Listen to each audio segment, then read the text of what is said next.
One of my favorite movies is the great epic from 1951 called Quo Vadis, the great Latin phrase of "Where are you going?" It's one of these really epic movies, folks, from that time, which centers around a Roman general played by the great Robert Taylor. And he's returning, of course, from a great military campaign and victory for ancient Rome. But he returns to a very changed Rome. The emperor, who's played by the amazing Peter Ustinov, and his really unique kind of voice, he's increasingly beginning to lose his mind. And not only that, but there's a strange new religion beginning to take hold of his beloved Rome. Now there's one pretty cool scene, many cool scenes in the film, but one of the really cool scenes in the film is when Robert Taylor, he has to rest before he goes into ancient Rome, before he has the big parade and the pomp and the glory. But he rests at a retired military general's home. And when he's there, he's a bit perplexed by a couple of little things that seem to be going on. They have a visitor at one point in this house, and the visitor turns out to be St. Paul, who seems to know this family very, very well. And this retired general, he's actually a senator as well, so a very influential guy, seems to be making great friends with this roaming rabbi. And of course, Robert Taylor, he falls in love with the general's daughter in that house. And he's really perplexed when she tries to explain to him what's going on. And at one point, she draws a fish in the sand. He's not too sure. And of course, those of you who know what that is, it's the ancient symbol for Christ.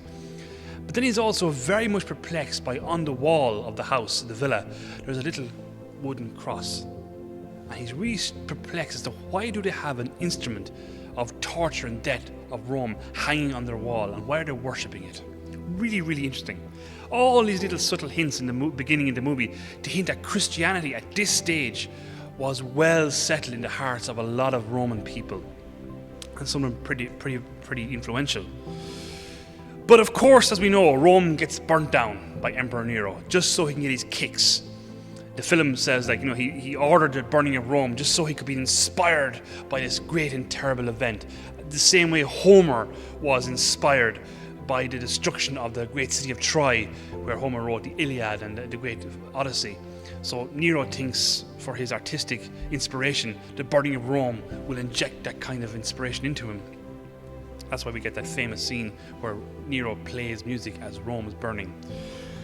And then we know he blames the burning of the city of Rome on the early Christians. Now, that film, folks, it has so many visually striking moments in it. One of the great striking moments is the burning of Rome. It's very, very well done. Just the immense ferociousness of the fire in the burning in the timber buildings and structures just rages through the city of Rome. But one of the other very striking images is the persecution of the Christians in the Roman arenas, particularly where the lions are sent out to maim and just really rip apart men, women and children. And it's a really striking scene. It's kind of one of those things that stays in your head because it's so real. A bit like the chariot race in Ben-Hur. Really extraordinary filmmaking. And there's another scene where the Christians are being led out to be burnt at the stake, and you have Nero with his mistress who keeps pouring poison, of course, into his ears, getting him to do horrible things. But the two of them are sitting down there and they're eating popcorn or whatever, they might have had popcorn back then, waiting to hear all the screams of the men, women and children being burnt alive at the stake in the Roman arena. And of course the crowd are jeering and throwing food at the Christians, and one of them happens to be the family of that Roman general who visited at the beginning of the film. So here he is, a senator being led to his death. Anyway, but instead of the men, women, and children screaming their heads off, the opposite happens. They start singing. And Nero just cannot take it.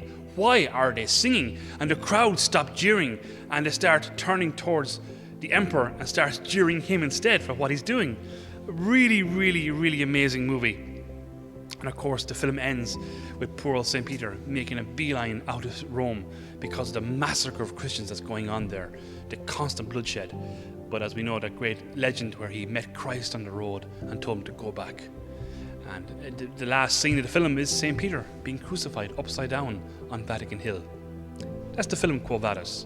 Really beautiful, and I couldn't recommend it enough. It's a film, folks, that fits very well into our memorial today for the first martyrs of the church in Rome. And I would say probably the key scene in that film that bodes well for us here this morning is the burning of the Christians at the stake. And they were singing as they were being led to slaughter. And folks, this is exactly what St. Paul is getting at in our first reading this morning, where he writes, "We are being massacred daily as sheep for the slaughter." That the ultimate weapon that this world has against every man, woman and child, death, that ultimate weapon that every tyrant in history holds as a club to beat us if we don't do what they say, even death, St. Paul says, cannot come between us and God's love. I mean, folks, look at our funerals. Look what we do once funeral masses or services are finished. What do we process out with? What leads the procession as we leave the church? A crucifix.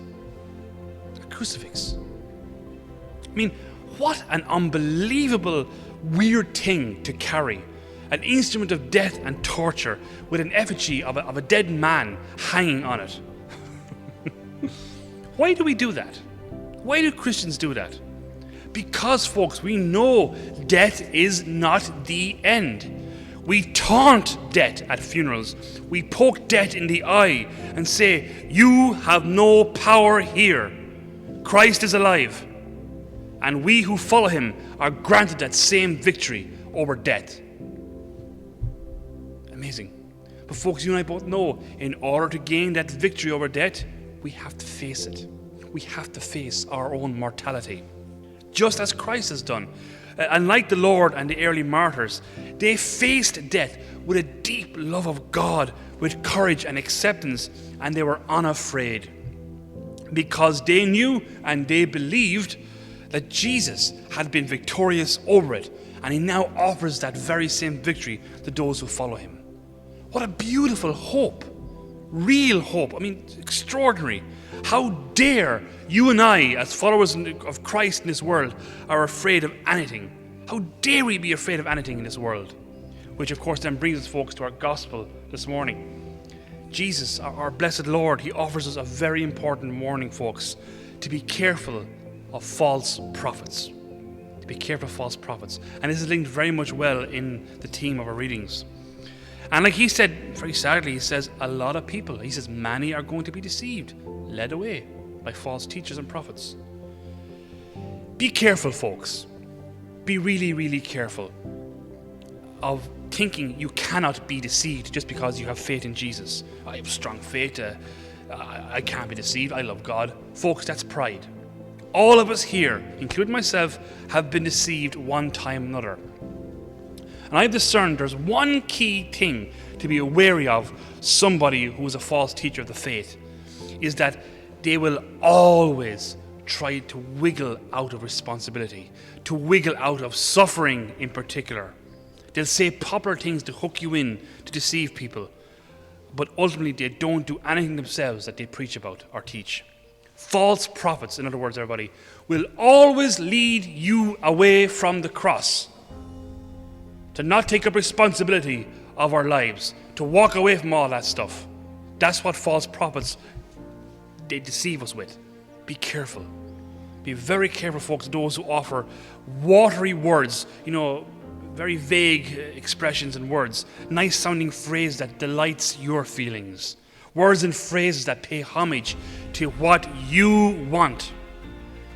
People like that are not of Jesus Christ. And we see that today in Jesus. He was so right. He was 100% correct in our gospel, where a lot of people have been deceived, pulled away from bearing one's cross, away from following Jesus Christ. But not you. Not you. You, friends, have stood tall and are standing firm in the faith to Jesus, holding on to what those martyrs of ancient Rome, and indeed our own martyrs in this country, died for, holding on to your cross and not running away from it. And for that, your reward will be great in heaven.